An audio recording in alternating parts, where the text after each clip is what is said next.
সব জানছি। Well, like that.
আসসালামু আলাইকুম, ওয়েলকাম টু ডিএমসি। তোমরা যারা লাইভে জয়েন করতেছো সবাই একটু নিজের বন্ধুদেরকে মেনশন করো, আমরা এখনই লাইভটা শুরু করব। সবাই একটু নিজের বন্ধুদেরকে মেনশন করো, আমরা এখনই লাইভটা শুরু করব।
ঠিক আছে, আজকে আমরা জিওলজি হচ্ছে কয়েকটা গুরুত্বপূর্ণ টপিক, যেহেতু তোমাদের সামনে এসএসসি পরীক্ষা, জিওলজি কয়েকটা গুরুত্বপূর্ণ টপিক আলোচনা করব।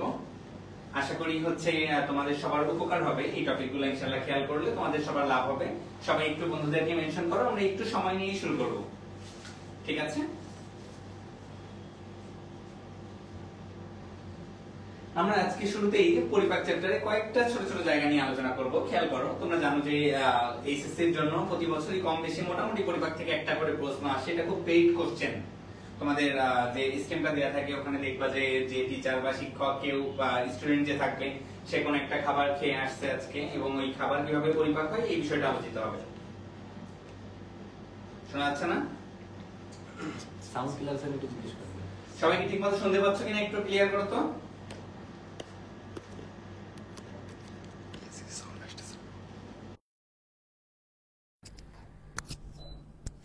সবাই আমার কথা ঠিকমতো শুনতে পাচ্ছ কিনা একটু ক্লিয়ারলি বলো।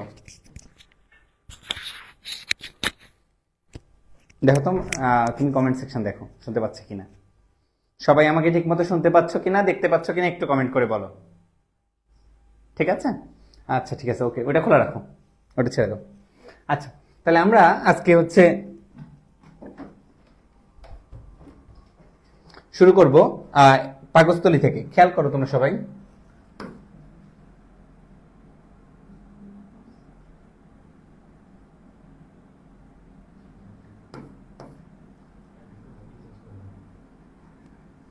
ঠিক আছে, খেয়াল করো। দেখো পাকস্থলীতে খাদ্য পরিপাক, পাকস্থলীতে খাদ্য পরিপাক করার আগে আমি একটু তোমাদের বলে আসি। দেখো মুখ গহ্বর থেকে খাদ্য পাকস্থলী হয়ে তারপর ক্ষুদ্রান্ত্র, এরপর বৃহদান্ত্র হয়ে যায়, তাই না? এটা হচ্ছে পরিপাকের টোটাল ট্র্যাকটা। শুরু হয় কোথা থেকে? মুখ গহ্বর থেকে, তারপর যায় পাকস্থলীতে, এরপরে হচ্ছে ক্ষুদ্রান্ত্র, বৃহদান্ত্র, এই লেভেলগুলো যায়। এখন এখানে বলছে কি আমরা একদম স্পেসিফিক আলোচনা করবো। আজকে তো আমি সব কথা বলতে পারছি না, পুরো চ্যাপ্টারের সম্পূর্ণ জায়গাগুলো আলোচনা করতে পারছি না, কিন্তু কয়েকটা জিনিস তোমার জানতে হবে যে যখন আমরা শর্করা অর্থাৎ কার্বোহাইড্রেট জাতীয় খাদ্যের কথা বলি, কার্বোহাইড্রেট জাতীয় খাদ্যের পরিপাক কিন্তু মুখে শুরু হয়।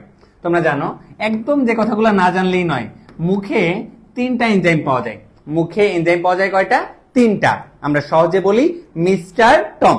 তাহলে মুখে কি কি পাওয়া যায়? উত্তর হচ্ছে মিস্টার টম। মিস্টারে কি হয় দেখো, মিস্টারে হচ্ছে মিউসিন, টমের টতে হচ্ছে টায়ালিন, আর মতে হচ্ছে মল্টেজ। তাহলে মিস্টার টম মুখে কয়টা এনজাইম পাওয়া যায়? উত্তর হচ্ছে 3টা। কি কি পাওয়া যায় দেখো, mister Tom, mucin, ptyalin, maltase, মুখের এনজাইম 3টা। আমি বললাম যে মুখে কি পরিপাক শুরু হচ্ছে, বললাম কার্বোহাইড্রেট। তাহলে কার্বোহাইড্রেট পরিপাক শুরু হচ্ছে কোথায়? উত্তর হচ্ছে মুখ গহ্বরে। ঠিক আছে, শান্ত এই মার্কারটা এনে দাও। আর মার্কার কই আছে?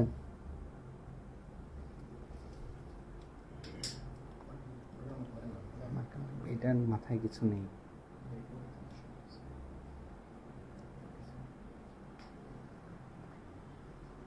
ঠিক আছে, তাহলে খেয়াল করো আমি যে জায়গাটা বললাম যে হচ্ছে mister Tom, mucin, ptyalin, maltase, 3টা এনজাইম আছে, 3টা, এবং এরা কি পরিপাক করে বলছি? কার্বোহাইড্রেট পরিপাক করে।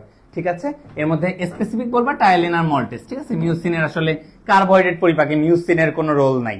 ঠিক আছে, আচ্ছা তাহলে দেখো আমি মুখ থেকে শুরু করলাম। তাহলে মুখে শর্করা পরিপাক শুরু হইল, পাকস্থলীতে যাবা, পতে পাকস্থলী, পতে প্রোটিন, তাহলে পাকস্থলীতে প্রোটিন পরিপাক শুরু হবে। খেয়াল করো মুখের এনজাইম বলছি 3টা, পাকস্থলীতে কি পরিপাক শুরু হবে বললাম? প্রোটিন পরিপাক শুরু হবে। খেয়াল করো এই যে মুখ, তারপরে গেলাম এই যে পাকস্থলী, তারপর ক্ষুদ্রান্ত্র, বৃহদান্ত্র, যা মন চায় আঁকো। এই পাকস্থলীতে শুরু হবে প্রোটিন পরিপাক, ঠিক আছে, আর মুখে শুরু হবে বলছি কোনটা পরিপাক? কার্বোহাইড্রেট পরিপাক।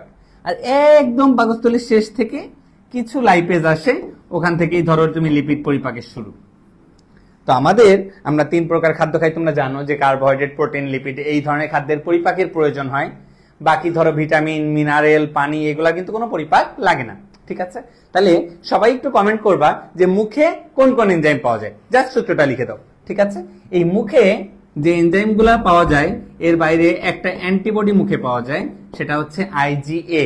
এই নামটা মনে রাখবা, আইজিএ পাওয়া যায় মুখে। তাহলে মুখে দেখো আমি একবারে মুখটা গুছাই দিই তোমাদের। মুখ গহ্বরে কি কি পাইলা তুমি?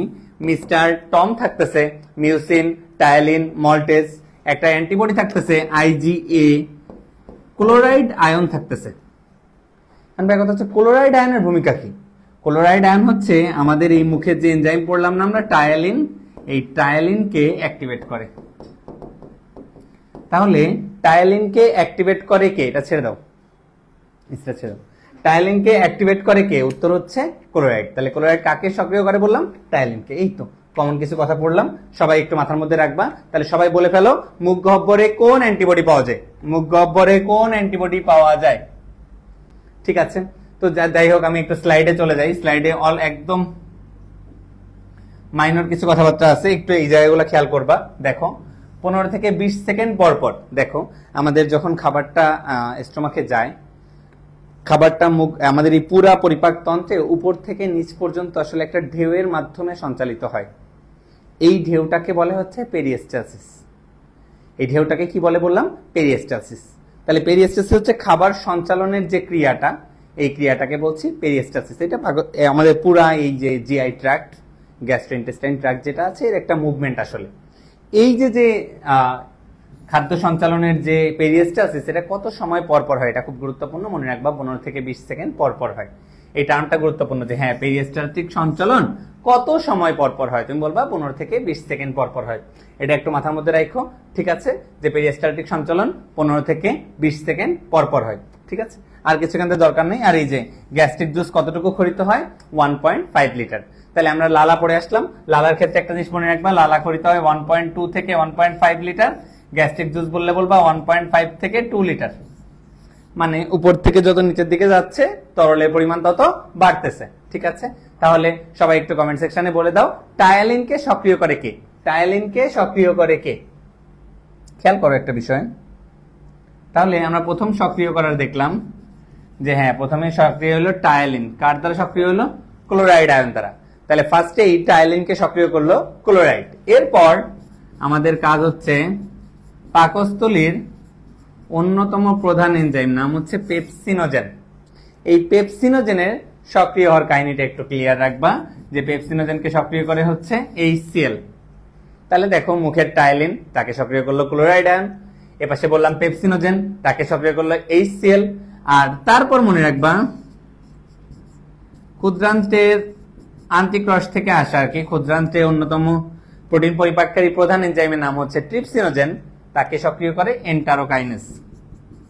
তাহলে তোমাকে আমি টোটাল 3টা সক্রিয় হওয়ার ঘটনা শিখাইলাম। 3টা ঘটনা মাথার মধ্যে ঢুকায় নাও একবারে। এই জায়গায় ভুল করলে কিন্তু ধরা খেয়ে যাবা। পরীক্ষায় নিয়মিত আসে, যে কোনো দিন চলে আসবে। টায়ালিনকে সক্রিয় করে কে? উত্তর ক্লোরাইড আয়ন। পেপসিনোজেনকে সক্রিয় করে কে? উত্তর HCl। ট্রিপসিনোজেনকে সক্রিয় করে কে? উত্তর এন্টারোকাইনেস। বাকি যারা আছে, বাকি যত অগ্ন্যাশয় রসের এনজাইম আছে সবাইকে সক্রিয় করে ওই ট্রিপসিন নিজে। ট্রিপসিন সক্রিয় হয়ে যাওয়ার পর ও বাকি সবাইকে সক্রিয় করে। ঠিক আছে, এই লাইনগুলো একদম সলিড, রক সলিড মাথার মধ্যে রাখবা, একটা সিঙ্গেল লাইনও যেন ভুল না হয়। সবাই কমেন্ট সেকশনে বলে দাও ট্রিপসিনকে সক্রিয় করে কে? ট্রিপসিনকে সক্রিয় করে কে? যে কোনো খাবার আমরা খাওয়ার পর আমাদের বডিতে 24 থেকে 72 ঘন্টা পর্যন্ত থাকতে পারে। কত ঘন্টা? 24 থেকে 72 ঘন্টা। এই 24 থেকে 72 ঘন্টার মধ্যে স্পেসিফিক মনে রাখবা, পাকস্থলীর জন্য বরাদ্দ হচ্ছে 4 থেকে 9 ঘন্টা। পাকস্থলীর জন্য বরাদ্দ কত বললাম? 4 থেকে 9 ঘন্টা। তাহলে সবাই কমেন্ট সেকশনে বলে দিবা পেরিস্টালটিক সঞ্চালন কত সময় পর পর হয়? পেরিস্টালটিক সঞ্চালন কত সময় পর পর হয়? খুব গুরুত্বপূর্ণ প্রশ্ন, যে কোনো সময় পরীক্ষায় চলে আসবে। ঠিক আছে, এর পরের টপিকে যাব আমরা। পরের টপিকের আগে তাহলে এই জায়গাটা একটু সবাই মাথার মধ্যে রাখো, এখান থেকে যেন কোনো কিছু ভুল না হয়। ঠিক আছে, তাহলে আমাকে বলো পেপসিনোজেনকে সক্রিয় করে কে? পেপসিনোজেনকে সক্রিয় করে কে? খেয়াল করো। এরপর পরের টপিক আছে দেখো রাসায়নিক পরিপাক। রাসায়নিক পরিপাক তুমি জানো যে হ্যাঁ, প্রোটিন পরিপাক করার জন্য অবশ্যই আমাদের চয়েস অফ এনজাইম হচ্ছে পেপসিন।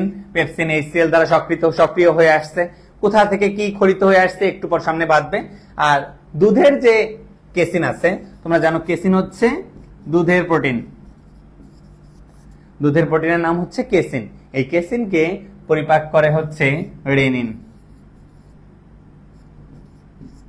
কেসিনকে পরিপাক করে কে বললাম? রেনিন। এটা একটু মাথার মধ্যে রাখো। তাহলে কেসিনকে পরিপাক করে রেনিন, আর যে কোনো আমিষ পরিপাক মনে রাখবা পেপসিন। এখন সবাই আগে আমার কোশ্চেনের উত্তর দাও যে প্রোটিন পরিপাক, আমি যে প্রোটিন পরিপাকের কথা বলতেছি, এই প্রোটিন পরিপাক শুরু হচ্ছে কোথায়? এটা কি মুখে হচ্ছে?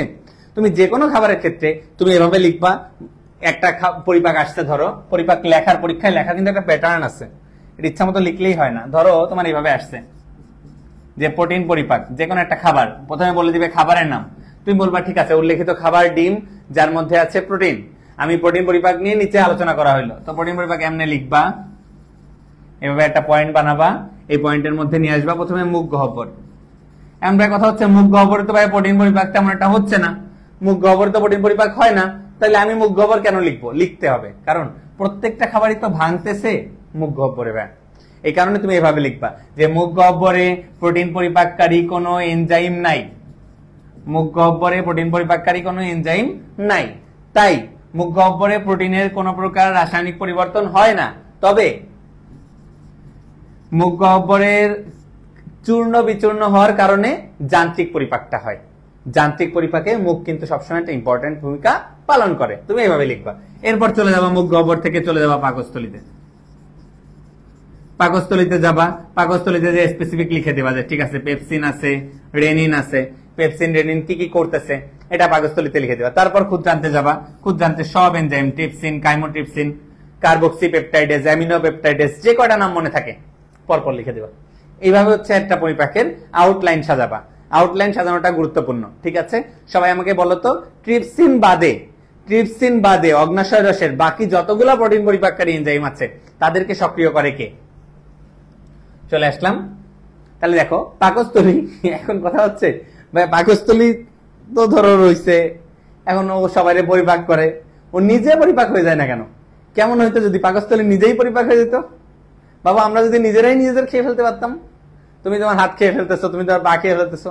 কোন একটা রিলসে দেখছি বুঝছো, যে যা ছয় তাই চকলেট হয়ে যায়, যা ছয় বাসার সব কিছু খেয়ে ফেলছে, দেয়াল টেয়াল খাট টাট সব খেয়ে ফেলছে চকলেট বানায় বানায়, লাস্টে নিজের হাতও চকলেট বানায় খেয়ে ফেলে।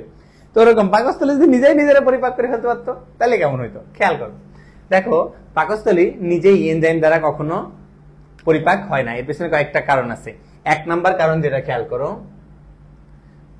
পাকস্থলীতে একদম এরকম এরকম এরকম এরকম খুব টাইটলি বাউন্ড, মানে একটা একটার সাথে খুব টাইট ভাবে লেগে থাকে, এরকম এপিথেলিয়াল কোষ পাওয়া যায়, বুঝছো?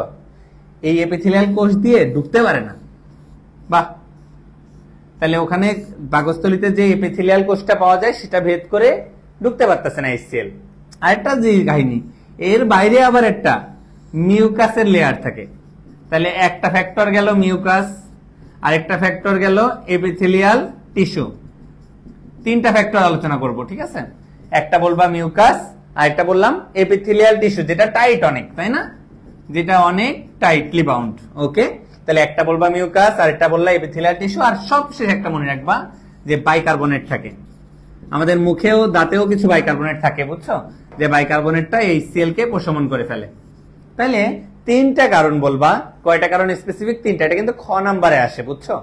এটা বেশ কমন কোশ্চেন, এমসিকিউতেও দেখা যায় যে কেন পাকস্থলী পরিপাক হয়ে যাচ্ছে না। এর কারণ হচ্ছে একটা প্রোটেক্টিভ মিউকাস লেয়ার থাকে, এক। দুই নাম্বার বলবা টাইট এপিথেলিয়াল টিস্যু থাকে, দুই। আর তিন নাম্বার বলবা বাইকার্বনেট থাকে যে HCl কে প্রশমন করে ফেলে। তাহলে কয়টা কথা বললাম? তিনটা। চলো পাকস্থলীরে বাঁচাই আমরা। এক নাম্বার দেখবা প্রোটেক্টিভ মিউকাস স্তর থাকে, মাথার মধ্যে রাখবা পুরো মিউকাস স্তর। দুই নাম্বার ওই যে দেখো এখানে একটা লেখা আছে ক্ষারীয় বাইকার্বনেট। আর এপিথেলিয়াম কোষগুলো ঘন সংলগ্ন, এই বাংলাটা বুঝতেছিলাম না, এবার বুঝছি, ঘন সংলগ্ন হয়ে থাকে, মানে টাইটলি বাউন্ড হয়ে থাকে। এই টার্মগুলো একটু মাথার মধ্যে রাখো, ঠিক আছে? এখানে যেন কোনো প্রকার ভুল না হয়। পেপসিনোজেনকে সক্রিয় করতে অনেকগুলো HCl ইউজ হয়, তো দেখো পেপসিনোজেন হিসাবে খরিত হয়, ওটারে আবার সক্রিয় করা লাগে, লাগবে না। তুমি এই তিনটা ফ্যাক্টর আলোচনা করো, এতেই তুমি ফুল মার্কস পাবা, ঠিক আছে? তাহলে কি কি বলবা? এক নাম্বার মিউকাস আছে, দুই নাম্বার কি বলবা? বাইকার্বনেট আছে, তিন নাম্বার কি বলবা? যে টাইট এপিথেলিয়াম কোষ আছে, ঠিক আছে? আর কিছু লাগবে না। আশা করি এটুকু মনে রাখতে পারবা, এই জায়গায় কোনো ভুল হওয়ার কথা না, ঠিক আছে? এরপর চলে আস। রেনিন বডির দুই জায়গায় পাওয়া যায়, বলো তো কোথায় কোনটা পাওয়া যায়? ওকে, এরপর চলে আসো। সব ধরনের খাদ্যের চূড়ান্ত পরিপাক ক্ষুদ্রান্তেই সংঘটিত হয়। হয়ে বেড়াকে কোনো সমস্যা নেই, এগুলো আমরা সবাই জানি, এগুলো নিয়ে সমস্যা নেই। দেখো এর মধ্যে ক্ষুদ্রান্তে লিপিড পরিপাক, এটা হচ্ছে সব থেকে জটিল। ধরো পরীক্ষায় কার্বোহাইড্রেট পরিপাক আসলে তুমি পারে যাবা, প্রোটিন পরিপাক আসলে তুমি পারে যাবা, কিন্তু ধরা খাওয়া হচ্ছে লিপিড পরিপাকে। তাই লিপিড পরিপাকের কিছু কঠিন শব্দ আমি তোমাদের সাথে একটু আলোচনা করব, ঠিক আছে?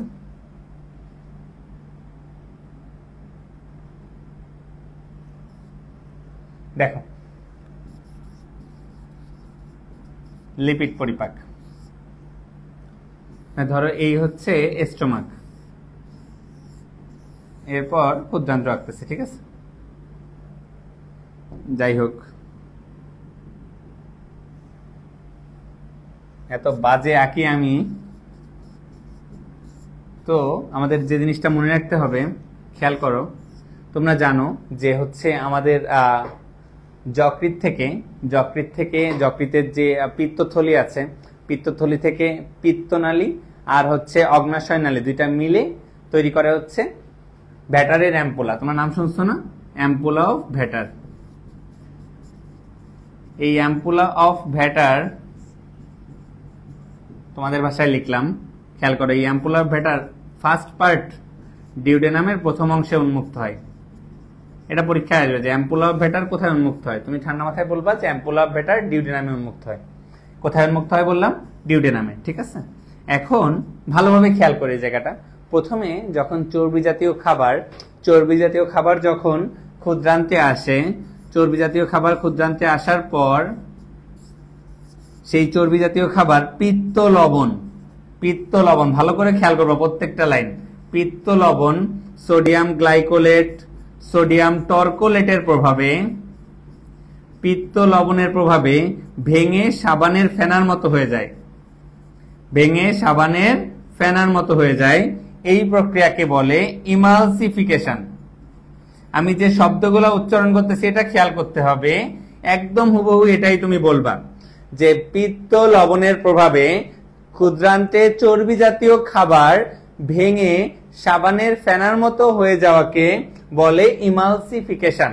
কি বলে বললাম? ইমালসিফিকেশন, এই টার্মটা পাঠতে হবে। এরপর এনজাইমের ক্রিয়ার পরে এই লিপিড বা এই চর্বি জাতীয় খাবার ক্ষুদ্রান্তে শোষিত হওয়ার যে প্রক্রিয়া তার নাম হচ্ছে এক্সোসাইটোসিস। শব্দগুলো একটু মনে রেখো। তোমরা জানো লিপিড ভেঙে তৈরি হয় হচ্ছে ফ্যাটি অ্যাসিড আর হচ্ছে গ্লিসারল। এই ফ্যাটি অ্যাসিড এবং গ্লিসারল শোষিত হয় কোন প্রক্রিয়ায় বললাম? এক্সোসাইটোসিস প্রক্রিয়ায়। কি প্রক্রিয়া? এক্সোসাইটোসিস প্রক্রিয়া। ভালো করে খেয়াল করো, তাহলে প্রক্রিয়ার নাম বললাম এক্সোসাইটোসিস প্রক্রিয়া। এরপর শোষণ হয়ে যাওয়ার পর ওরা আবার লিপিডে পরিণত হয় চারপাশে একটা প্রোটিন আবরণ নিয়ে। লিপিড চারপাশে একটা প্রোটিন আবরণ, এর নাম হচ্ছে কাইলোমাইক্রন। এই টার্মটা গুরুত্বপূর্ণ যে কাইলোমাইক্রন কি তুমি বলবা। কাইলোমাইক্রন হচ্ছে একটা লিপোপ্রোটিন যেটা লসিকা বাহিকার মধ্যে তৈরি হয়। তাহলে কাইলোমাইক্রন তৈরি হচ্ছে কিসের মধ্যে? উত্তর হচ্ছে লসিকা বাহিকার মধ্যে। তাহলে কাইলোমাইক্রন লসিকা বাহিকার মধ্যে তৈরি হলো, ভালো করে খেয়াল করো। তাহলে আমি পুরো জায়গাটা আরেকবার একটু রিপিট করি, দেখো শুরু থেকে কি ছিল। প্রথমে ক্ষুদ্রান্তের মধ্যে পিত্ত লবণ আসলো, সোডিয়াম গ্লাইকোলেট, সোডিয়াম টরকোলেট, যেটা সাবানের ফেনার মতো বানাই দিল, যার নাম হচ্ছে ইমালসিফিকেশন। এরপর এই লিপিড ভেঙে হয়ে গেল ফ্যাটি অ্যাসিড আর গ্লিসারল। এই ফ্যাটি অ্যাসিড আর গ্লিসারল শোষণ হলো কি প্রক্রিয়ায়? এক্সোসাইটোসিস প্রক্রিয়ায়। তারপর তারা লসিকার মধ্যে যে লিপিড আর ফ্যাটি অ্যাসিড আর গ্লিসারল এক হয়ে লিপিড হলো, চারপাশে প্রোটিনের আবরণ নিয়ে পরিণত হলো কাইলোমাইক্রনে। এরপর এই কাইলোমাইক্রন যদি লসিকায় বেশি থাকে, ধরো লসিকায় যদি চর্বির পরিমাণ বেড়ে যায়, তখন সেই লসিকারে আমরা কি বলি বলতো? কাইল। দেখো কাইল আর কাইলোমাইক্রন মিল আছে না? তাহলে কাইলোমাইক্রন লসিকায় বেশি হয়ে গেলে তারে বলছি কাইল। তখন এই কাইল দুধের মতো সাদা দেখায়। তাহলে লসিকা কখন দুধের মতো সাদা দেখায়? উত্তর হচ্ছে যখন লসিকায় চর্বির পরিমাণ বেড়ে যায়। এই টার্মটা মনে রাখবা। আর লাস্ট একটা কথা মনে রাখো, এই কাইলোমাইক্রনকে যে পরিবহন করে তার নাম হচ্ছে মিসেলি। নাম কি বললাম? মিসেলি। ওটা মনে রাখবা এভাবে যে আমি সেলিনার সাথে করে ফেরিতে করে পরিবহন হয়। আমি আর সেলিনা ফেরিতে করে ঘুরে বেড়াই। তোমরা তো নৌকায় করে বিলাস করতে যাও, প্রেম বিলাস, কিন্তু আমি সেলিনাকে নিয়ে ফেরিতে করে যাই। তাই মনে রাখবা ফেরির নাম সেলিনা মাইসেলি। ও হচ্ছে ফেরির মতো কাজ করে। পুরা প্রসেসটা অত্যন্ত জটিল। এটা যদি বুঝো তাহলে আজকের ক্লাসে তোমার প্রেজেন্ট থাকা সার্থক। একবার একটু পুরো জায়গাটা আবার গোছায় নাও। পিত্ত লবণ, নাম বলছি সোডিয়াম গ্লাইকোলেট, সোডিয়াম টরকোলেট, ভেঙে সাবানের ফেনা বানাচ্ছে, নাম কি? ইমালসিফিকেশন। আমার সাথে বলো, সাবানের ফেনার মতো বানানোর প্রক্রিয়াকে কি বলে? ইমালসিফিকেশন। এরপর ফ্যাটি অ্যাসিড গ্লিসারল হচ্ছে, সেটা শোষিত হইলে কোন প্রক্রিয়ায়? বলবা এক্সোসাইটোসিস। ঠিক আছে। আবার লসিকার মধ্যে যে লিপিডে পরিণত হইলো, চারপাশে প্রোটিনের আবরণ। এই জিনিসটাকে আমি বলছি লিপোপ্রোটিন। এই লিপোপ্রোটিনের নাম দিছি কাইলোমাইক্রন। কাইলোমাইক্রন লসিকাতে বেড়ে গেছে, তাহলে সেই লসিকার নাম কাইল। লসিকা দুধের মতো সাদা হলে তাকে কি বলে? কাইল। তাহলে কাইলের বর্ণ কি?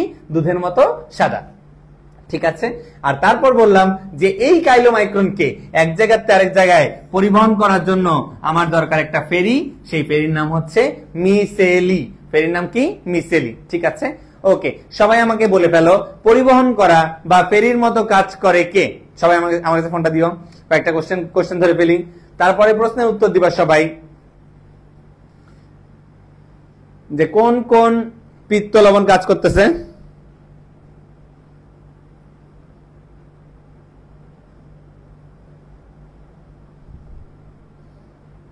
অ্যাম্পুলা অফ ভাতার, হ্যাঁ বেশ কিছুদিন পরে লাইভে। সবাই আমার আরেকটা কোশ্চেনের উত্তর দিয়ে ফেলো যে কাইলের বর্ণ কি, কাইলের বর্ণ কি। আরেকটা জিনিস আমি বলে ফেলি, এই ক্ষুদ্রান্তের যে লসিকা বাহিকা গুলা, ক্ষুদ্রান্তের লসিকা বাহিকা গুলাকে বলা হয় ল্যাকটিয়েল। ক্ষুদ্রান্তের লসিকা বাহিকাকে বলা হয় ল্যাকটিয়েল। তাহলে ল্যাকটিয়েল কি? উত্তর হচ্ছে ক্ষুদ্রান্তের লসিকা বাহিকা। ঠিক আছে, আশা করি এই জায়গায় কারো কোনো অসুবিধা হওয়ার কথা না, তোমরা এই জায়গায় পারার কথা। ঠিক আছে, কিং হয়ে গেছে সবাই, আশা করি এখানে কোনো কিছু ভুল হওয়ার কথা না। চলো সামনে যাই।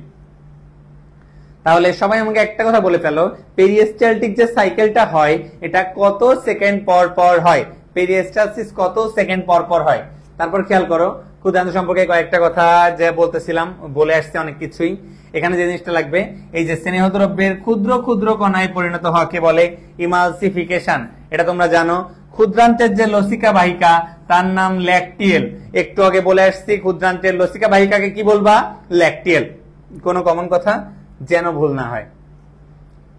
লালা গ্রন্থি, একটু আগে আমরা পড়ে আসছি লালা গ্রন্থির ক্ষরণগুলা ছিল, তোমরা পড়ছো টায়ালিনকে সক্রিয় করে। তোমরা সবাই একটু দেখি কার কেমন স্মৃতিশক্তি কাজ করে। আমাকে কি কেউ বলতে পারবা টায়ালিন বানানটা কি ছিল? টায়ালিন বানানটা একটু বলো তো সবাই। দেখো লালা গ্রন্থি, লালা গ্রন্থির মধ্যে আছে প্যারোটিড আছে, সাবম্যান্ডিবুলার আছে আর সাবলিঙ্গুয়াল আছে। তো আমরা ছোটবেলাতে পড়ে পড়ে বড় হয়েছি। এর মধ্যে সব থেকে বড় কোনটা? উত্তর সব থেকে বড় হচ্ছে প্যারোটিড। সব থেকে বড় কোনটা? প্যারোটিড। আর তোমরা 8 অধ্যায়ে পড়ে আসছো যে প্যারোটিড গ্রন্থির সাথে কোন স্নায়ুর সম্পর্ক আছে? উত্তর হচ্ছে ফেসিয়াল স্নায়ুর সম্পর্ক আছে। কোন স্নায়ুর সম্পর্ক আছে? ফেসিয়াল স্নায়ু। আরেকটা জিনিস তোমরা পড়বা যে প্যারোটিড গ্রন্থি ফুলে গেলে কোন রোগ হলে প্যারোটিড গ্রন্থি ফুলে যায়? উত্তর হচ্ছে মাম্পস। তাহলে মাম্পসে কি হয়? প্যারোটিড গ্রন্থি ফুলে যায়। তাহলে প্যারোটিড গ্রন্থি ফুলে যায় এমন একটা রোগের নাম কি? মাম্পস। সবচেয়ে বড় প্যারোটিড গ্রন্থি কোনটা? সবচেয়ে বড় গ্রন্থি কোনটা? প্যারোটিড। প্যারোটিড গ্রন্থির সাথে কোন নার্ভের সম্পর্ক আছে? উত্তর হচ্ছে ফেসিয়াল নার্ভ। প্যারোটিড গ্রন্থির অবস্থান কোথায়? কানের নিচে, যেখানে তুমি তাকে থাপ্পড় মারো। কেউ এখন পর্যন্ত তোমরা যারা লাইভে আছো কোন ছেলে কোন মেয়েকে থাপ্পড় মারছো কিনা, বা কোন মেয়ে কোন ছেলেকে থাপ্পড় মারছো কিনা আমাকে একটু জানাও, তাহলেই বুঝবো তুমি যে জায়গায় থাপ্পড় মারছো স্পেসিফিক কানের নিচে সেটাই প্যারোটিডের লোকেশন। এই জিনিসটা লাগবে রে। প্যারোটিড গ্রন্থির যে নালী, নালীর নাম হচ্ছে এস্টেনসন নালী। কি নালী বললাম? এস্টেনসন। যদিও আমরা এস্টেনসেন করি, বাট এখানে এস্টেনসন লিখছে, কোনো সমস্যা নাই। এস্টেনসন কার সন? কেউ কি বলতে পারবা? উত্তর হচ্ছে ওর বাবার নাম হচ্ছে এস্টেন, তার সন, তাই নাম হচ্ছে এস্টেনসন। যাই হোক, লাগবে উন্মুক্ত হয়েছে কোথায়? মনে রাখবা দ্বিতীয় ঊর্ধ্বমূলার দাঁতের বিপরীতে। এইটুকু পারলেই হবে যে প্যারোটিড গ্রন্থি দ্বিতীয় ঊর্ধ্বমূলার দাঁতের বিপরীতে উন্মুক্ত হয়, আর এর ক্ষরণ হচ্ছে সেরাস। মনে রাখবা প্যারোটিড গ্রন্থি একদম ডিটেইলড পড়াশোনা করতে হবে যে মাম্পসের সংক্রমণ হয় কোথায়? প্যারোটিডে। ফেসিয়াল নার্ভ বা ফেসিয়াল স্নায়ু আছে কোথায়? প্যারোটিডে। সবচেয়ে বড় কোনটা? প্যারোটিড। ঠিক আছে, নালীর নাম খেয়াল করো, এস্টেনসেন নালী বা এস্টেনসন নালী। আর উন্মুক্ত স্থান দ্বিতীয় ঊর্ধ্বমূলার দাঁতের বিপরীতে। দ্বিতীয় ঊর্ধ্বমূলার দাঁতের বিপরীতে, আর কারণ হচ্ছে সেরাস। ওকে, চলে আসো সাবম্যান্ডিবুলার। সাবম্যান্ডিবুলার আরেক নাম সাবম্যাক্সিলারি লিখছে, এটা বাদ, এটা লিখবা না কখনো। ঠিক আছে, কারণ এটা পরীক্ষা হলে অপশনই দিবে সাবম্যাক্সিলারি লিখে, তাই তুমি দাগাইলে ভুল যাবে। সাবম্যান্ডিবুলার খেয়াল করো, এটা অবস্থান আমরা জানি ম্যান্ডিবলের নিচে। নালীটার নাম দেখো হোয়ার্টন নালী। নালীটার নাম হচ্ছে হোয়ার্টন নালী। একটু কঠিন, বাট মনে রাখার চেষ্টা করবা। হোয়ার্টন নালী, আর এটার উন্মুক্ত হয়েছে জিহ্বার ফ্রেনুলামের পাশে। শোনো, এই সাবম্যাক্সিলারি বা সাবম্যান্ডিবুলার যেটা বললাম, সাবম্যান্ডিবুলার আর সাবলিঙ্গুয়াল দুইটাই উন্মুক্ত হয়েছে সেম জায়গায়, জিহ্বার ফ্রেনুলামের পাশে। তাই এই দুইটা উন্মুক্ত নিয়ে কোনো সমস্যা নেই। ঠিক আছে, এই দুইটার ক্ষরণও তুমি না পড়লে হবে, প্যারোটিড পড়লে পাশ করে যাবা। আর নালীর নামটা পড়ো, দেখো রিভিনাস নালী। তাহলে সাবলিঙ্গুয়াল হচ্ছে বলবা রিভিনাস নালী, খেয়াল করো। সাবম্যান্ডিবুলার বলবা হোয়ার্টন নালী, আর প্যারোটিড বলবা এক্সটেনশন নালী। এইটুকু পারলেই হবে। কার অবস্থান কোথায় এটা তুমি জানো আশা করছি। ঠিক আছে, তাহলে নালী তিনটার নাম যেন ভুল না হয় সবাই আমাকে বলে ফেলো। প্যারোটিড কোন নালী? প্যারোটিডের জন্য কোন নালী? নালীটার নাম বলে ফেলো সবাই। ঠিক আছে, চলে যাচ্ছি গ্যাস্ট্রিক গ্রন্থিতে। চলে আসো। গ্যাস্ট্রিক গ্রন্থি আমরা অনেক আলোচনা করে ফেলছি, এখান থেকে তেমন কিছু আর বলার নাই। পিএইচটা দেখো এখানে একটা রেঞ্জ দেওয়া আছে 0.9 থেকে 1.5, তুমি একটু মনে রাখবা যে 1.5 থেকে 2 এটাও আলোচিত হয়, ঠিক আছে। অপশন দেখে দেখাবা পাকস্থলীর পিএইচটা কত থাকে, এটা একটু গুরুত্বপূর্ণ প্রশ্ন, পারতে হবে। তোমরা জানো কিনা পাকস্থলীতে একটু আইডেন্টিফাইং পয়েন্ট সম্পর্কে আইডিয়া থাকতে হবে, বুঝছো। দেখো পাকস্থলীতে পাওয়া যায় হচ্ছে রোগী, তাহলে রোগী কোথায় পাওয়া যায়? পাকস্থলীতে। এটা মাথার মধ্যে রাখবা। ভিলাই, সবাই শুনে থাকবা, ভিলাই পাওয়া যায় হচ্ছে ক্ষুদ্রান্ত্রে, তাহলে রোগী কই পাওয়া যায়? পাকস্থলীতে। ভিলাই পাওয়া যায় ক্ষুদ্রান্ত্রে, আর বৃহদন্ত্রে আর ক্ষুদ্রান্ত্রে দুই জায়গাতেই পাওয়া যায় গবলেট কোষ। খেয়াল করো, বৃহদান্ত্র ক্ষুদ্রান্ত্র দুই জায়গাতেই পাওয়া যায় গবলেট কোষ। তাহলে আমি কি কি বললাম পয়েন্টটা খেয়াল করো। রোগী কোথায় পাওয়া যায়? পাকস্থলীতে। তোমরা জানো মেয়েদের জননতন্ত্র অর্থাৎ যোনিতেও রোগী পাওয়া যায়, এটাও পারলে একটু মাথার মধ্যে রাখো। আর হসপিটালে তো রোগী পাওয়াই যায়, তাই হসপিটালে এটা পরীক্ষায় আসবে না। তাহলে রোগী পাওয়া যায় পাকস্থলীতে, ভিলাই পাওয়া যায় ক্ষুদ্রান্ত্রে, গবলেট কোষ ক্ষুদ্রান্ত্র বৃহদান্ত্র দুই জায়গাতেই পাওয়া যায়, তবে পরীক্ষায় আসলে তুমি অবশ্যই বৃহদান্ত্র দেখাবা, ঠিক আছে। এই তো, তাহলে এটুকু একটু খেয়াল রাখো যে রোগী পাওয়া যায় পাকস্থলীতে। মনে রাখবা রূপা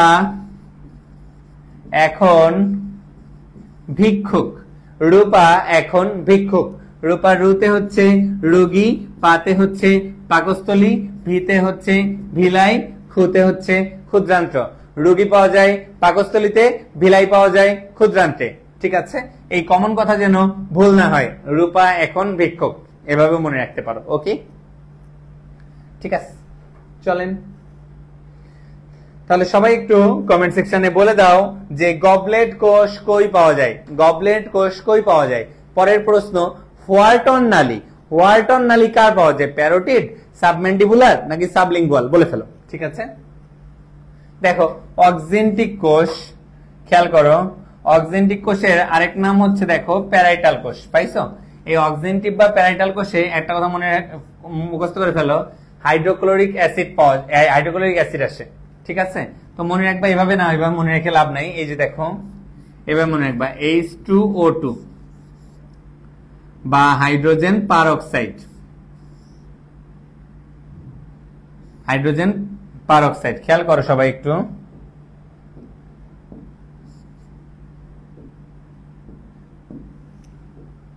দেখো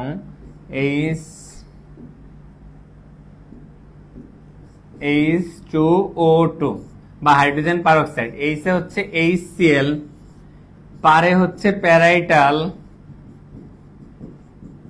আর ওতে হচ্ছে অক্সেন্টিক। তাহলে খেয়াল করো HCl কোথা থেকে আসে? স্পেসিফিক বলবা প্যারাইটাল বা অক্সেন্টিক কোষ থেকে আসে। তাহলে HCl কই থেকে আসে? প্যারাইটাল বা অক্সেন্টিক কোষ থেকে আসে। এটা একটু মাথার মধ্যে রাখবা, এটা যেন ভুল না হয় যে HCl আসে প্যারাইটাল বা অক্সেন্টিক কোষ থেকে। দেখো অক্সেন্টিক বা প্যারাইটাল কোষ, এটা থেকে আসছে HCl। এর বাইরে আরেকটা জিনিস পরেরটা খেয়াল করো, মিউকাস কোষ। মিউকাস কোষ থেকে, মিউকাস কোষটা খেয়াল করো, মিউকাস কোষ থেকে আসে হচ্ছে মিউকাস আসে, এই নেই সমস্যা নেই, এমনি পারবা। আর্জেন্টাফিন কোষটা ইম্পর্টেন্ট, ঠিক আছে, মনে রাখবা। আর্জেন্টাফিন কোষ মানে আর্জেন্টিনা, আর্জেন্টিনার নিজের ভিতরে একটা শক্তি আছে, এই কারণেই তো মেসির মতো একটা প্লেয়ার বিশ্বকাপ জেতায় ফেলছে, ক্যাসেল বানায় ফেলছে মেসি, পুরো আর্জেন্টিনাই তো মেসির। তো একটা জিনিস মাথার মধ্যে রাখবা, ইন্ট্রিনসিক ফ্যাক্টর অফ ক্যাসেল, এটা গুরুত্বপূর্ণ প্রশ্ন যে আর্জেন্টাফিন কোষ থেকে কি আসে, উত্তর হচ্ছে ইন্ট্রিনসিক ফ্যাক্টর অফ ক্যাসেল আসে। নামটা মুখস্থ করে ফেলো, ইন্ট্রিনসিক ফ্যাক্টর অফ ক্যাসেল কই থেকে আসে? আর্জেন্টাফিন কোষ থেকে আসে। এটা বইতে ঝামেলা আছে, বুঝছো, একাধিক রাইটারে একাধিক রকম দেয়া, তো আপাতত বইতে ডিরেক্ট যেটা দেওয়া ছিল ওইটাই পড়ো। ইন্ট্রিনসিক ফ্যাক্টর অফ ক্যাসেল আসে কই থেকে? আর্জেন্টাফিন কোষ থেকে। এই intrinsic factor of castle vitamin B12 শোষণে সহায়তা করে, এই লাইনটাও পরীক্ষায় আসবে। আলিম স্যারের বইয়ে ডিরেক্ট দেয়া অত্যন্ত গুরুত্বপূর্ণ লাইন যে ইন্ট্রিনসিক ফ্যাক্টর অফ ক্যাসেল কোন ভিটামিন শোষণে সহায়তা করে? উত্তর ভিটামিন B12। ঠিক আছে, তাহলে HCl কই থেকে আসে? অক্সেন্টিক বা প্যারাইটাল কোষ থেকে আসে। এপাশে বললাম আর্জেন্টাফিন কোষ, আর্জেন্টাফিন কোষ থেকে আসে ইন্ট্রিনসিক ফ্যাক্টর। এই ইন্ট্রিনসিক ফ্যাক্টর কোন ভিটামিন শোষণে সহায়তা করে? উত্তর ভিটামিন B12। ঠিক আছে, আর এরপর জাইমোজেনিক কোষ, বোঝাই যাচ্ছে জাইমোজেন, জেন মানে নিষ্ক্রিয় কিছু হবে, পেপসিনোজেন, এই দেখো নিষ্ক্রিয়। ঠিক আছে, একটু জাস্ট আইডিয়া রাখো 4 প্রকার কোষ আছে, কোন কোষ থেকে কি আসে। ঠিক আছে, তাহলে সবাই আমাকে বলে ফেলো ইন্ট্রিনসিক ফ্যাক্টর অফ ক্যাসেল কোন ভিটামিন শোষণে সহায়তা করে? ইন্ট্রিনসিক ফ্যাক্টর অফ ক্যাসেল কোন ভিটামিন শোষণে সহায়তা করে? এরপর দেখো অগ্নাশয়। তোমরা জানো অগ্নাশয়ের দুইটা পার্ট আছে, একটা হচ্ছে অ্যাসিনাস আর এটা হচ্ছে আইলেটস অফ ল্যাঙ্গারহ্যান্স। তাহলে অগ্নাশয়ের পার্ট কয়টা? দুইটা, একটা হচ্ছে অ্যাসিনাস আর একটা হচ্ছে আইলেটস অফ ল্যাঙ্গারহ্যান্স। এই আইলেটস অফ ল্যাঙ্গারহ্যান্স হচ্ছে অগ্নাশয়ের অন্তঃক্ষরা অংশ আইলেটস অফ ল্যাঙ্গারহ্যান্স, যার মধ্যে এই 4 প্রকার কোষ পাওয়া যায়, আলফা কোষ, বিটা কোষ, ডেল্টা কোষ, পিপি কোষ। সব থেকে বেশি পাওয়া যায় বিটা কোষ আর সব থেকে কম পাওয়া যায় পিপি কোষ। ঠিক আছে, খেয়াল করো তাহলে অগ্নাশয় কয়টা অংশ বললাম? দুইটা, একটা হচ্ছে অ্যাসিনাস আর একটা হচ্ছে আইলেটস অফ ল্যাঙ্গারহ্যান্স। এই আইলেটস অফ ল্যাঙ্গারহ্যান্স হচ্ছে অন্তঃক্ষরা অংশ আর অ্যাসিনাস হচ্ছে বহিঃক্ষরা অংশ। আইলেটস অফ ল্যাঙ্গারহ্যান্সে কয় প্রকার কোষ পাওয়া যায়? 4 প্রকার। আমার সাথে মুখস্থ করো, আলফা, বিটা, ডেল্টা, পিপি। আলফা, বিটা, ডেল্টা, পিপি। খেয়াল করো, আলফা থেকে আসে গ্লুকাগন, বিটা থেকে আসে ইনসুলিন, ডেল্টা থেকে আসে সোমাটোস্ট্যাটিন, মুখস্থ করে ফেলবা, সোমাটোস্ট্যাটিন, আর পিপি থেকে আসে পিপি। দেখো পিপি, প্যানক্রিয়াটিক পলিপেপটাইড, এবার মনে রাখো। দেখো এই জিনিসটা খুব সহজ তোমাদের জন্য, তোমরা নিয়মিত দেখবা যে অনেকের ডায়াবেটিস হয়, অনেকের ইনসুলিন নেওয়া লাগে, এগুলো তোমাদের চারপাশে খুব কমন একটা টার্ম। তাই এই জিনিসগুলো একটু নর্মাল থাকা, মানে ব্রেনে ক্লিয়ার থাকা উচিত, যে কোনো সময় পরীক্ষায় চলে আসবে। খেয়াল করো, বিটা কোষ থেকে কি আসে? উত্তর হচ্ছে বিটা কোষ থেকে আসে ইনসুলিন। তোমরা জানো ইনসুলিন গ্লুকোজ কমায়, আর ইনসুলিনের হুবহু বিপরীত হরমোন হচ্ছে গ্লুকাগন, যে গ্লুকোজ বাড়ায়। তাহলে ইনসুলিন গ্লুকোজ কমায়, গ্লুকাগন গ্লুকোজ বাড়ায়। বলো আমার সাথে একবার, গ্লুকাগন গ্লুকোজ বাড়ায়, ইনসুলিন গ্লুকোজ কমায়। আর ডেল্টা কোষ থেকে আসে সোমাটোস্ট্যাটিন, ও উপরে দুইজনকে কন্ট্রোল করে, আলফা আর বিটারে কন্ট্রোল করে। তাহলে আলফা আর বিটা কোষকে নিয়ন্ত্রণ করে কে? উত্তর ডেল্টা কোষ। আর পিপি হচ্ছে প্যানক্রিয়াটিক পলিপেপটাইড, এটা মূলত ক্ষুধা নিয়ন্ত্রণ করে। এই টার্মটা একটু মাথার মধ্যে রাখো, পরীক্ষায় ডিরেক্ট আসে, এটা অপশন দিয়ে দেয় তো, যে ক্ষুধা নিয়ন্ত্রণ করে কে? পেটের ক্ষুধা প্যানক্রিয়াটিক পলিপেপটাইড। এভাবে মনে রাখবা, পেটের ক্ষুধা প্যানক্রিয়াটিক পলিপেপটাইড। ঠিক আছে, তাহলে সবাই আমাকে বলে ফেলো বিটা কোষ থেকে কোনটা আসে, বিটা কোষ থেকে কোনটা ক্ষরিত হয়। আরেকটা কোশ্চেন উত্তর দাও, অগ্নাশয়ের আইলেটস অফ ল্যাঙ্গারহ্যান্সের সব থেকে কম পাওয়া যায় কোন কোষ? ক্লাসে একটু দেখে ফেলি, সব থেকে কম পাওয়া যায় কোন কোষ?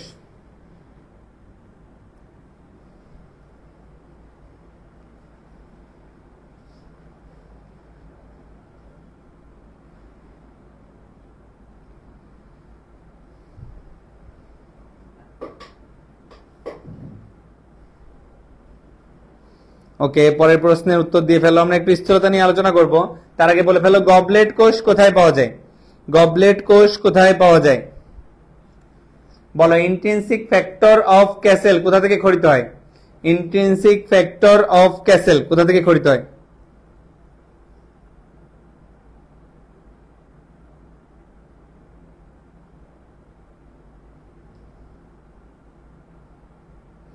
যারা লাইভে আছো সবাই একটু ক্লাসটা শেয়ার করে দাও, শেয়ার করে দিতে বলো। স্থূলতার মধ্যে চলে আসি।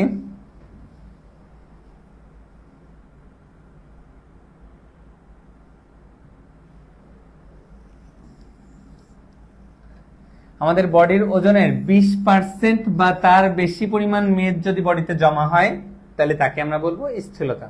তাহলে স্থূলতা সেটাই যেটা আমাদের বডি ওয়েটের 20% এক্সট্রা। এভাবে মনে রাখবা, প্লাস 20% ফ্যাট যদি হয়ে যায় তখনই আমরা সেটাকে বলতেছি স্থূলতা। ঠিক আছে, খেয়াল করো স্থূলতার কারণে অনেক রোগ, বেশ কিছু রোগ হতে পারে। তোমরা জানো সব রোগই স্থূলতার জন্য হয়। তার মধ্যে বইতে যেগুলো লেখা আছে দেখো, করোনারি হৃদরোগ এটা সব থেকে বেশি হয়। তাহলে সব থেকে বেশি যে সমস্যাটা হয় এটাই পরীক্ষায় আসে, করোনারি হৃদরোগ। ক্যান্সার হতে পারে, তারপরে স্ট্রোক হতে পারে, ঠিক আছে, স্লিপ অ্যাপনিয়া হতে পারে, এটা একটু ভুল লিখছে, স্লিপ অ্যাপনিয়া হতে পারে, টাইপ 1 বানায় দিবে এটারে, টাইপ 2 ডায়াবেটিস হবে, উচ্চ রক্তচাপ হতে পারে, অস্টিওআর্থ্রাইটিস আর অনেক সমস্যা হতে পারে। তাহলে আমার কমন কথা সবার আগে মাথায় রাখতে হবে যে স্থূলতা কত পার্সেন্টের বেশি বললাম, 20%-এর বেশি। ঠিক আছে, স্থূলতার জন্য দায়ী যে জিন আমরা জানি তার নাম হচ্ছে গুচ্ছ জিন। এটা আমাদের বইতে লেখা আছে যে স্থূলতার জন্য দায়ী জিনের নাম কি বললাম, গুচ্ছ জিন।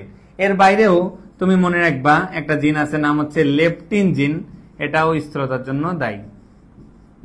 তাহলে স্থূলতার জন্য দায়ী দুইটা জিনের নাম পড়লাম, গুচ্ছ জিন আর লেপটিন জিন।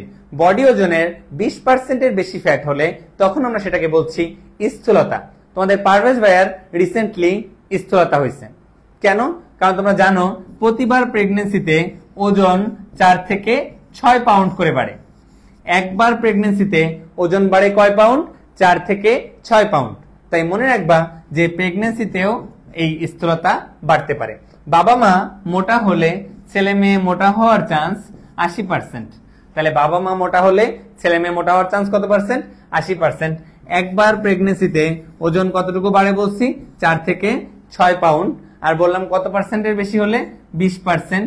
আর দায়ী জিনের নাম কি? গুচ্ছ জিন বা লেপটিন জিন।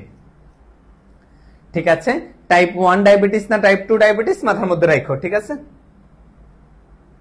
বিএমআই তোমরা জানো 18.5 যদি কম হয়, 18.5 যদি কম হয় তাহলে সেটা বলবা হচ্ছে আন্ডারওয়েট। 18.5 তে 25 এটা হচ্ছে স্বাভাবিক। তাহলে স্বাভাবিক বিএমআই কত বলতেছি দেখো, 18.5 থেকে 25 এটা হচ্ছে স্বাভাবিক।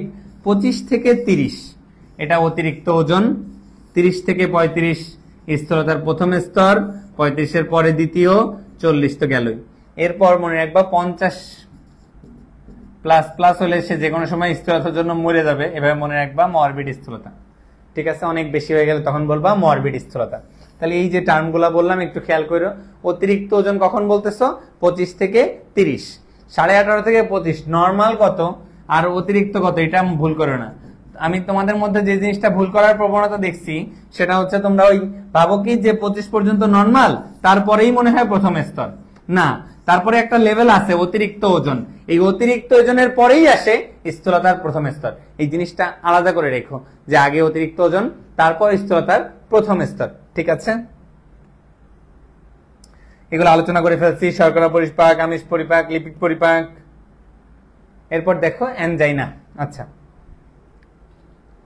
তোমরা জানো যে আমরা যখন আমাদের হার্ট যখন পর্যাপ্ত পরিমাণ অক্সিজেন সমৃদ্ধ রক্ত পায় না, খেয়াল করো, তোমরা জানো যে শ্বসন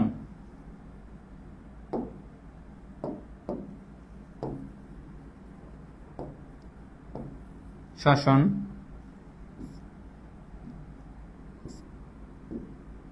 শ্বসন হচ্ছে দুই প্রকার, তাই না? একটা নাম হচ্ছে সবাত শ্বসন, সবাত শ্বসন যেখানে অক্সিজেন থাকে, আর একটা হচ্ছে অবাত শ্বসন যেখানে অক্সিজেন থাকে না।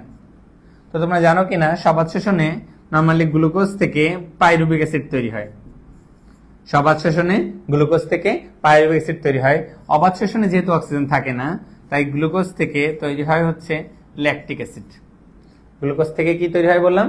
Lactic acid. এখন আমার হার্ট, এই যে ধরো হার্টের যে পেশি, এই হৃদপেশি যখন পর্যাপ্ত পরিমাণ অক্সিজেন পাবে না, হৃদপেশি যখন, খেয়াল করো ভালো করে খেয়াল করবা, হার্টের পেশি অর্থাৎ হৃদপেশি যখন পর্যাপ্ত পরিমাণ অক্সিজেন সমৃদ্ধ রক্ত পাবে না, হৃদপেশি যখন পর্যাপ্ত পরিমাণ অক্সিজেন সমৃদ্ধ রক্ত পাবে না তখন এ অবাত শোষণ করবে।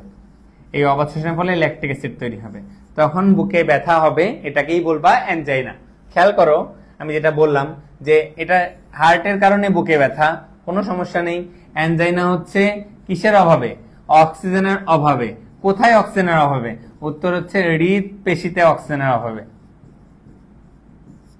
তাহলে অক্সিজেনের অভাবে হৃদপেশিতে অবাত শোষণ হওয়া বা বুকে ব্যথা হওয়াকে বলছি অ্যানজাইনা, আর এই অক্সিজেনের অভাবে হৃদপেশি মরে যাওয়া বা ধ্বংস হয়ে যদি যায় তখন সেটাকে বলবা হার্ট অ্যাটাক।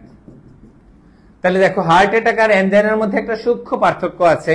অ্যানজাইনা আর হার্ট অ্যাটাক দুইটাই অক্সিজেনের অভাবে হচ্ছে, কিন্তু পুরোপুরি মরে যাওয়া বা ধ্বংস হয়ে যাওয়ার পরে আমি সেটাকে বলতেছি এমআই। খেয়াল করো, এই যে দেখো, হার্ট অ্যাটাকের পূর্ব অবস্থা বলা হয় হচ্ছে অ্যানজাইনাকে। তুমি মনে রাখবা অ্যানজাইনা 3 প্রকার আছে, স্টেবল অ্যানজাইনা, আনস্টেবল অ্যানজাইনা আর প্রিন্স মেটাল অ্যানজাইনা। খেয়াল করো, স্টেবল, এই বাংলায় লিখছে দেখো, সুস্থির মানে স্টেবল অ্যানজাইনা, মানে তুমি কাজ করতে করতে বুকে ব্যথা, তুমি নরমালি রেস্ট নিচ্ছ, ঠিক হয়ে যাচ্ছ। পরিশ্রম করলেই হবে, শুধুমাত্র পরিশ্রম করতেছো, বুকে ব্যথা হচ্ছে, তুমি রেস্ট নিচ্ছ, ঠিক হয়ে যাচ্ছে। এটা হচ্ছে সুস্থির অ্যানজাইনা, এটা সুস্থির অ্যানজাইনা। তোমাদের মধ্যে অনেকেই আছো যাদের অনেক সংসার আছে, ধরো 4টা সংসার, একসাথে 4 ফোন দিয়ে চ্যাট করতেছো বা 4টা কনভারসেশন চ্যাট করতেছো, হুট করে বুকে ব্যথা হচ্ছে, চ্যাটিং কিছুক্ষণ বন্ধ রাখলেই দেখবা যে আবার ঠিক হয়ে গেছে। এখন তো তোমরা কায়িক পরিশ্রম করো না, তোমাদের পরিশ্রম হচ্ছে কিবোর্ডে, যুদ্ধ চলে কিবোর্ডের সাথে, আর তোমরা পৃথিবী দেখো ফোনের স্ক্রিনে। তাই মনে রাখো, সুস্থির অ্যানজাইনা বা স্টেবল অ্যানজাইনা, এটা পরিশ্রম করাকালীন অবস্থায় যদি ব্যথা হয় তখন বলছি সুস্থির অ্যানজাইনা। আর আনস্টেবল অ্যানজাইনা কখন বলবো? যখন বিশ্রাম করা অবস্থায় ব্যথা হচ্ছে, তুমি বিশ্রাম করতেছো, স্টিল তোমার ব্যথা হচ্ছে, তাহলে এটা হচ্ছে আনস্টেবল। সোজা কথা, রেস্ট নিলে ভালো হইলে স্টেবল, রেস্ট নিলে ভালো না হইলে আনস্টেবল। ঠিক আছে? আর এই ঘুমের মধ্যে এই টার্মটা মাথার মধ্যে রাখো, এটা পরীক্ষায় থাকলে তখন দেখাই দিবা প্রিন্স মেটাল। ঠিক আছে?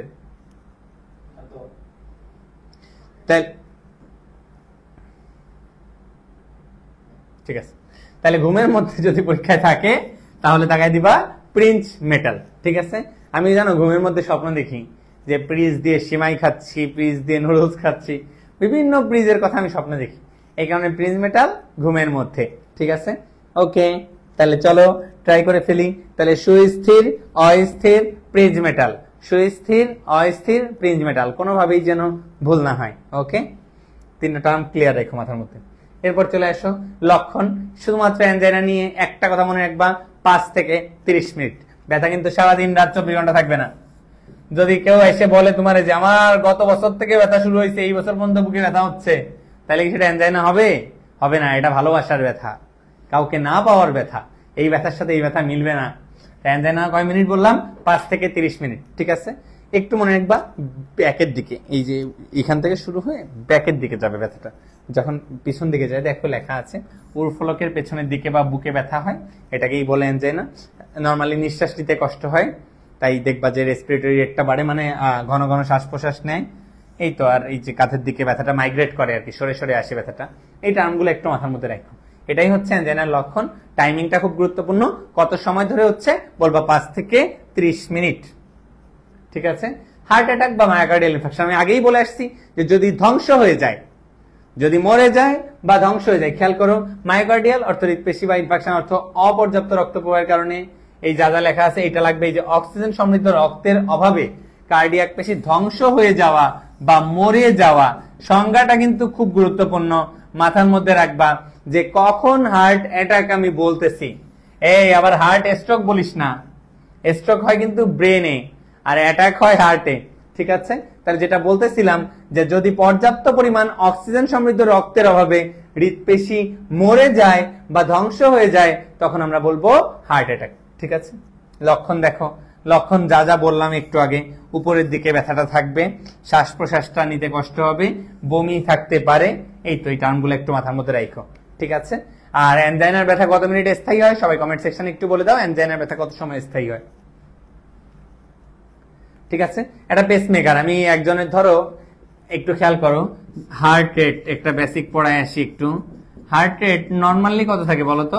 75 থেকে 80 বা 70 থেকে 80, এটাকে আমরা বলবো নর্মাল। তাহলে নর্মাল হার্ট রেট হচ্ছে 70 থেকে 80। এখন এই হার্ট রেট যদি 100-র বেশি হয়, হার্ট রেট যদি 100-র বেশি হয় তখন আমি সেটাকে বলবো ট্যাকিকার্ডিয়া। হার্ট রেট 100-র বেশি হলে কি বলছি? ট্যাকিকার্ডিয়া। আর এই হার্ট রেট যদি 60-এর কম হয় তখন আমরা সেটাকে বলি ব্র্যাডিকার্ডিয়া। খেয়াল করো, তাহলে হার্ট রেট 100-র বেশি হলে বলবা ট্যাকিকার্ডিয়া, হার্ট রেট 60 কম হলে বলবা ব্র্যাডিকার্ডিয়া, 70 থেকে 80 হচ্ছে নরমাল। আর একটা সবচেয়ে গুরুত্বপূর্ণ জিনিস, এই হার্ট রেট যদি এলোমেলো হয় অর্থাৎ কোন রিদম ছাড়া হয়, তখন সেটাকে বলে অ্যারিথমিয়া। অ্যারিথমিয়া মানে স্পেসিফিক টার্ম যদি জিজ্ঞেস করে তাহলে বলবো অনিয়ন্ত্রিত। অনিয়ন্ত্রিত হৃৎপিণ্ডের গতি যদি থাকে তাহলে সেটাকে আমরা বলি অ্যারিথমিয়া। তাহলে টার্মগুলো একটু সবাই অত্যন্ত গুরুত্বের সাথে খেয়াল করো। হার্ট রেট যদি 100-র বেশি হয় তুমি তাকে বলবা ট্যাকিকার্ডিয়া, হার্ট রেট যদি 60-এর কম হয় তুমি তাকে বলবা ব্র্যাডিকার্ডিয়া, আর হার্ট রেট যদি এলোমেলো হয় বা অনিয়ন্ত্রিত হয় তুমি তাকে বলবা অ্যারিথমিয়া। ঠিক আছে, এই অ্যারিথমিয়া যদি কারো থাকে তাইলে আমি তার পেসমেকার লাগাবো। তাহলে পেসমেকার কখন লাগায়? বললো না হার্ট অ্যাটাক, হার্ট ফেলিওর হয়ে পেসমেকার লাগাই দেবো। অ্যারিথমিয়া যদি কারো হয়, তোমরা জানো কিনা আমাদের বডিতে স্বাভাবিক পেসমেকার হিসেবে কাজ করে কে? Sinoatrial node. তারপর রিজার্ভ পেসমেকার হিসেবে কাজ করে কে? Atrioventricular node. লাইনগুলো খেয়াল করো। তাহলে স্বাভাবিক পেসমেকার কোনটা? Sinoatrial node. রিজার্ভ পেসমেকার কোনটা? Atrioventricular node. তারপরে আছে বান্ডেল অফ হিস, আর তারপরে আছে পারকিনজি তন্তু। নামগুলো একটু শিকারাই করে, খুব গুরুত্বপূর্ণ, পরীক্ষায় যে কোনো সময় চলে আসবে। তাহলে খেয়াল করো, আমি বললাম আমাদের বডিতে যে জাংশন, আমাদের হার্টে যে জাংশনাল টিস্যুগুলো আছে তার নামগুলো খেয়াল করো। 1 নম্বরে বললাম সাইনোঅ্যাট্রিয়াল নোড, 2 নাম্বার বলছি atrioventricular node, 3 number bundle of His, আর সবার লাস্টে বাচ্চাগুলোর নাম হচ্ছে পারকিনজি তন্তু। পারকিনজি তন্তু 4টা নাম ক্লিয়ারলি পারতে হবে। আমি পেসমেকার লাগাবো কখন? যখন অ্যারিথমিয়া হবে। ব্র্যাডিকার্ডিয়া কখন বলবো? হার্ট রেট 60-এর কম হলে। ট্যাকিকার্ডিয়া কখন বলবো? 100-র বেশি হলে। ঠিক আছে, পেসমেকারে যে ব্যাটারিটা ইউজ করা হয় এটা মেডিকেল ভর্তি পরীক্ষায় আসছে, এটা উত্তর হচ্ছে লিথিয়াম ব্যাটারি। লিথিয়াম আয়ন না, কিন্তু লিথিয়াম আয়ন ব্যাটারি যেটা, এটা চার্জ দেওয়া যায়, রিচার্জেবল। আমাদের ফোনে, ল্যাপটপে আমরা লিথিয়াম আয়ন ব্যাটারি ইউজ করি যেটা রিচার্জেবল।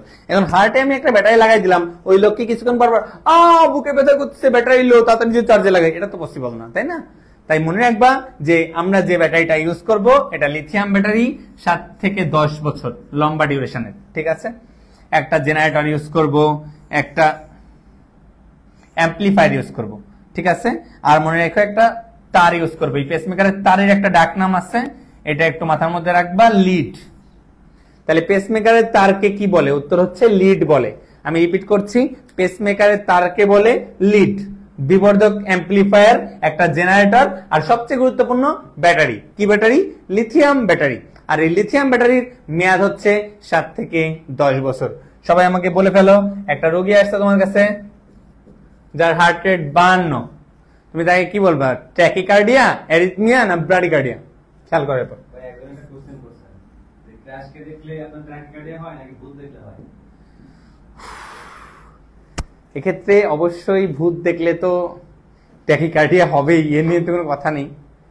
আর ক্রাশকে দেখলেও ট্যাকিকার্ডিয়াই হবে, দুই ক্ষেত্রেই ট্যাকিকার্ডিয়া হবে। ঠিক আছে, সমস্যা নেই। আর যে কমেন্ট করছে, কোশ্চেন করছে, ওর হচ্ছে হিজড়াদের দেখলে ট্যাকিকার্ডিয়া, বুঝছো?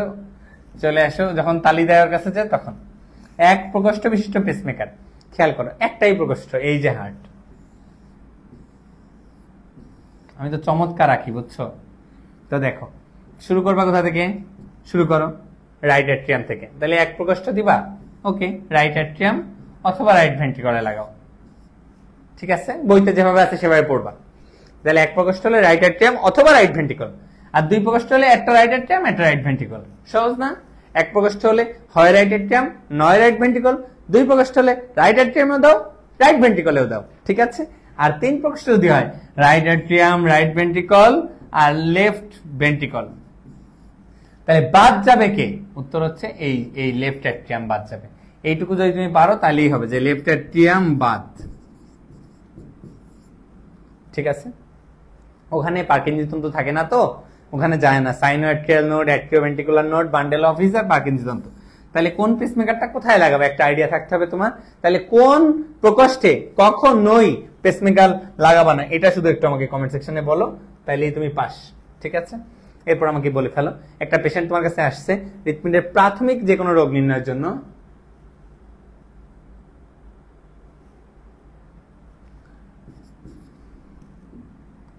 খেয়াল করো, প্রাথমিক যে কোনো রোগ নির্ণয়ের জন্য আমরা সবার আগে যেটা করব সেটা হচ্ছে ইসিজি। তাহলে প্রাকৃতিক রোগ নির্ণয়ের জন্য, প্রাথমিক রোগ নির্ণয়ের জন্য আমরা যেটা করব সেটা হচ্ছে ইসিজি। খুব গুরুত্বপূর্ণ, প্রাথমিকের জন্য ইসিজি।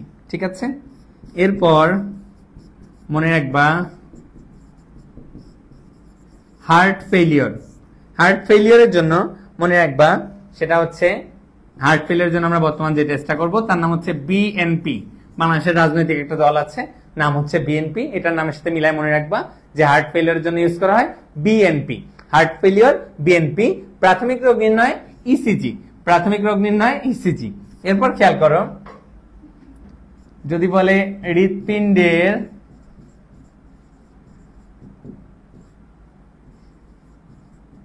কার্যক্ষমতা, এই হৃৎপিণ্ডের কার্যক্ষমতা দেখার জন্য আমরা করব ইটিটি। ইটিটি মানে আসলে কি জানো?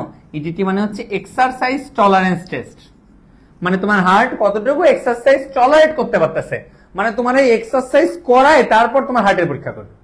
এটা হচ্ছে হৃৎপিণ্ডের কার্যক্ষমতা, ইটিটি, এক্সারসাইজ টলারেন্স টেস্ট। তাহলে দেখো, একটা গেল ইসিজি, আরেকটা ইটিটি, আরেকটা বিএনপি। খুব গুরুত্বপূর্ণ। তারপরে হার্ট অ্যাটাক, অর্থাৎ এমআই যে হয় না, এমআই, হার্ট অ্যাটাককে কিন্তু আমরা শর্টে কি বলি? Myocardial infraction. তাই মনে রাখবা, এমআই তে আমরা ইউজ করব ট্রপনিন আই। আই মিলাই রাখবা, এমআই ট্রপনিন আই। ঠিক আছে, এমআই তে কি বললাম? Troponin I, MI troponin I. ঠিক আছে, আর একটা জিনিস, এটা আসলে কোনো ব্যবহারই নাই, জীবনে কাউরে কোনো করতে দেখিনি। হৃৎপিণ্ডের পেশির অবস্থা জানতে নাকি এমআরআই করে, এ কোনোদিনে আমি দেখি নাই, এর কোনো ব্যবহারও নাই। তারপরেও বইতে লিখে রাখছে, তোমরা জানলা যে পেশির অবস্থা জানতে এমআরআই করে। এমআই গেল। আর গ্রামের ছেলেমেয়েরা যদি তোমাকে ফেসবুকে বারবার মেসেজ দেয়, তো তুমি সবার আগে যেটা করো সেটা হচ্ছে তাকে ধরে ব্লক দিয়ে দাও, ব্লক দিয়ে দাও। তাই গ্রামের ছেলেমেয়েরা মেসেজ দিলে তোমরা ব্লক দিয়ে দাও। এই কারণে হৃৎপিণ্ডের ব্লক দেখার জন্য আমরা ইউজ করি অ্যানজিওগ্রাম। তাহলে ব্লক দেখার জন্য কোনটা ইউজ করি? অ্যানজিওগ্রাম। ওকে, তাহলে কার্যক্ষমতা বৃদ্ধি করার জন্য কোনটা?